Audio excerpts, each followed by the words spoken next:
So characters అన్నీ అలానే చూస్ చేసుకున్నారు. అండ్ స్ట్రైట్ వేలో ఒక క్వశ్చన్ రేఖ గారు, ఇండస్ట్రీ అంటేనే చాలామందికి ఫ్రెషర్స్గా కానీ న్యూగా వచ్చేవాళ్ళు ఆ ప్యాషన్తో ఉండేటప్పుడు చాలామందిని అప్రోచ్ అవుతాం, మనల్ని చాలామంది అప్రోచ్ అవుతారు, మనం పెట్టే పోస్ట్లకి చాలామంది వస్తూ ఉంటారు. ఏదైనా డైరెక్టర్స్ కానీ ప్రొడ్యూసర్స్ కానీ కాస్టింగ్ డైరెక్టర్స్ కానీ కమిట్మెంట్ ఇలా మీరు ఉంటారా నాతో, లేకపోతే ఇలా అయితే ఆపర్చునిటీ వస్తుంది అలాంటివి వినడం కానీ అడగడం కానీ ఏమైనా జరిగిందా? టు బీ ఫ్రాంక్, నేను నా కెరియర్లో నేను ఎప్పుడు హైదరాబాద్ అప్రోచ్ అవ్వలేదండి. ఇప్పుడు కొంచెం ఎప్పుడు అడుగు పెట్టలేదు. ఫస్ట్ థింగ్ అంత వైజాగ్లో ఉండే నేను చేసుకుంటున్నాను ఇక్కడ నా ఓన్గా. చాలా కాల్స్ అయితే వచ్చినాయి నాకు, బట్ అది ట్రూ ఆఫ్ ఫేక్ అనేది నాకు తెలియదు. ఎందుకంటే నేను చూడలేను కదా. ఓకే, ఇప్పుడు పలానా వాళ్ళు కాల్ చేస్తున్నారు, కాల్ చేసి ఇలాగా ఉంది, ఒక అవకాశం ఉంది, మీరు చేస్తారా అని అడుగుతారు. వెంటనే ఇలా ఉంటుంది అలా ఉంటుంది, మీరు ఓకేనా అని అంటారు. ఆహా, అలాగ వచ్చే మీకు కాల్స్ వచ్చాయి. అంటే ఏ రకంగా కాల్స్ వచ్చి ఏం ఏం చెప్పేవాళ్ళు? ఫస్ట్ ప్రాబ్లం ఎక్కడ వచ్చిందంటే, ఇప్పుడు మనకి పోర్ట్ఫోలియో అనేది ఒకటి పంపిస్తారు, అందులో ఇంక్లూడెడ్ ఉంటుంది.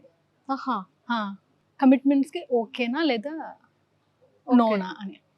ఒకటి రెండు సార్లు నేను సేమ్ అదే పంపించి, ఇదే కానీ నేను పట్టుకెళ్ళి కంప్లైంట్ కానీ చేస్తే, నువ్వు నీ బతికి ఎక్కడ ఉంటుందో చూసుకో అని చెప్పిన రోజులు కూడా ఉన్నాయి. నేను ఒక పోలీస్ డిపార్ట్మెంట్లో ఉన్న డాటర్కి వాడు ఎంత డేర్గా అది పెట్టాడో.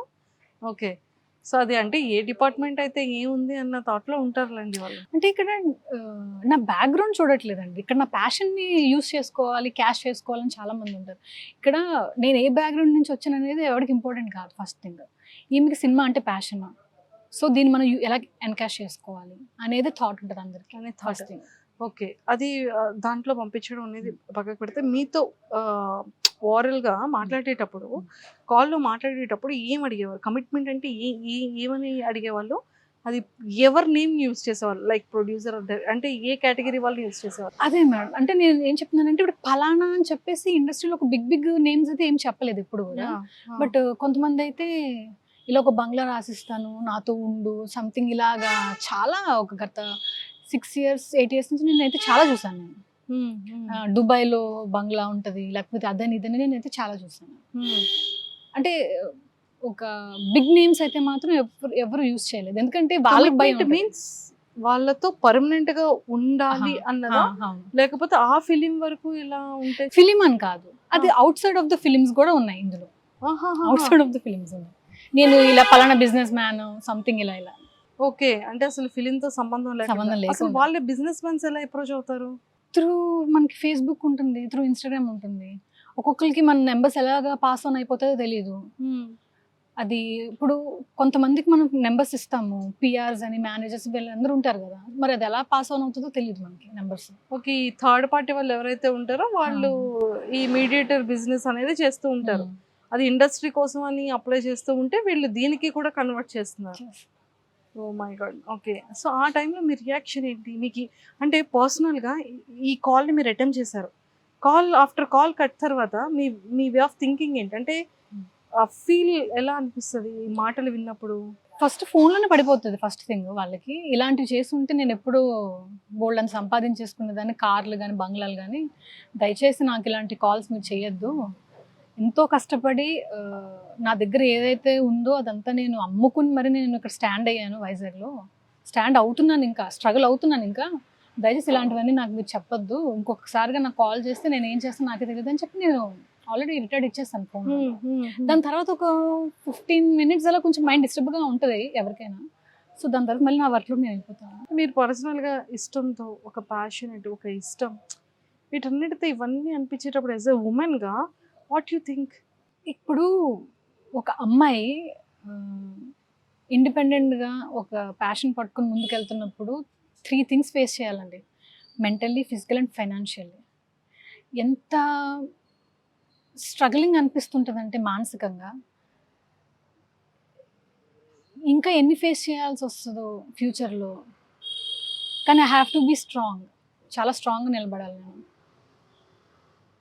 ఆ మూమెంట్లో అమ్మాయిలంటే ఎందుకు ఇంత గ్రాండెడ్గా తీసేసుకుంటారు? నాట్ ఓన్లీ ఫిలిం ఇండస్ట్రీ అండి, బయట కూడా నేను చూస్తుంటాను. అండ్ ఫిలిం ఇండస్ట్రీ అమ్మాయి అనేసరికి ఇంకా గ్రాండెడ్ అయిపోతుంది. చాలా ఫ్రీగా ఉంటారులే, మనం ఏం చెప్తే చేస్తారులే, అనేటట్టు ఉంటుంది ఫీలింగ్. బట్ ఇట్లా వీటన్నిటిని కూడా నేను మైండ్లోకి తీసుకోకూడదు ఫస్ట్ థింగ్. ఎందుకంటే ఇప్పుడు నాతో పాటు ఎంతోమంది కెరీర్ స్టార్ట్ చేశారు వైజాగ్లో. బట్ అందరూ కూడా ఎవరి దారిని వాళ్ళు వెళ్ళిపోయారు. బట్ నేను మాత్రం ఇంకా స్ట్రగుల్ అవుతూనే ఉన్నాను ఒక సక్సెస్ కోసం. చాలామంది జాబ్ చేసేసుకోవడానికి, చాలామంది పెళ్ళిళ్ళు అయిపోయి. అండ్ ప్రాబ్లం ఎలా ఉంటుందంటే ఒక అమ్మాయికి ఇంట్లోంచి ప్రెషర్ ఉంటుంది. ఇంకెన్ని సంవత్సరాలు పెళ్లి చేసేసుకో, లేకపోతే ఒక పార్ట్ టైం ఏదైనా జాబ్ చేసుకో, ఫైనాన్షియల్గా నువ్వు ఇలా నీకేం ఇబ్బంది లేకుండా ఉంటుంది కదా అనే థింగ్స్ అన్నీ వచ్చేస్తాయి. అన్నీ మెయింటైన్ చేయాలి. అన్నీ మెయింటైన్ చేస్తే చాలా స్ట్రాంగ్ ఉండాలి. నేనైతే ఒకటే అనుకుంటున్నాను, ఎన్ని ప్రాబ్లమ్స్ వచ్చినా I don't want to give up. ఎందుకంటే ఒక హీరోయిన్ అవ్వాలంటే ఒక యాటిట్యూడ్ చాలా ఇంపార్టెంట్. నా ఫిజిక్ నేను మెయింటైన్ చేసుకోవాలి, నా డైట్ నేను మెయింటైన్ చేసుకోవాలి. ఇంత చేసుకుంటూ ఉన్నప్పుడు, ఇంత ప్యాషన్తో ఉన్నప్పుడు నేను ఎందుకు వెనక్కి వెళ్ళిపోవాలి? ఇప్పుడు నేను ఏదో డెసిషన్ తీసుకోవాలనుకుంటున్నాను. ఇప్పుడు సినిమాలంటే అందరూ అనుకుంటారు ఒక 1 కోటి రూపాయలు, 2 కోట్లు, 3 కోట్లు, 10 కోట్లు, 50 ఇప్పుడు అన్ని బడ్జెట్స్ అలాగే ఉన్నాయి కదా. నాకు ఒక 20 lakhs చాలు. ఎందుకంటే నాకు స్టూడియో ఉంది, dubbing, editing, complete post production నేను చేసుకోగలను. కెమెరామెన్స్ ఉన్నారు, నాకు స్టాఫ్ ఉన్నారు. ఒక 20 lakhs పెట్టి నేను చేసుకోగలను. ఒక సక్సెస్ మ్యాటర్స్ ఇక్కడ అంతే. మేబీ ఒక 1% లక్ అనేది నాకు ఏమైనా ల్యాక్ అవుతుందేమో అనేది చూసుకుంటున్నాను నేను. సో నెక్స్ట్ ఏ ప్రాజెక్ట్ ఎలా చేయాలి అనేది కూడా నేను అన్నీ చూసుకుంటున్నాను. ఇప్పుడు ఎవరైనా ప్రొడ్యూసర్ అనే పర్సన్ రాకపోతే నాకున్న దాంట్లో నేను ఏదో ఒకటి అమ్మేసి మళ్ళీ నేను ఏదైనా ఒక సినిమా తీసుకోవాలనే థాట్లో ఉన్నాను నేను. మళ్ళీ అవసరమైతే సామి సామి సాంగ్కి 2 గాజులు అమ్మేసి ఎలా చేసుకున్నాను, ఈసారి అంత అవసరమైతే కిడ్నీ అని అమ్మేసి ఒక సినిమా చేసుకోవాలనే థాట్లో ఉన్నాను అనమాట నేను. ఇంత పెద్ద మాట అన్నారేంటి రేఖ గారు? అంటే ఆ స్ట్రగుల్ అలా ఉంటుంది మైండ్లో. ఆ పెయిన్ కనిపిస్తుంది, అంటే ప్యాషనేట్లో పెయిన్ కనబడుతుంది క్లియర్గా.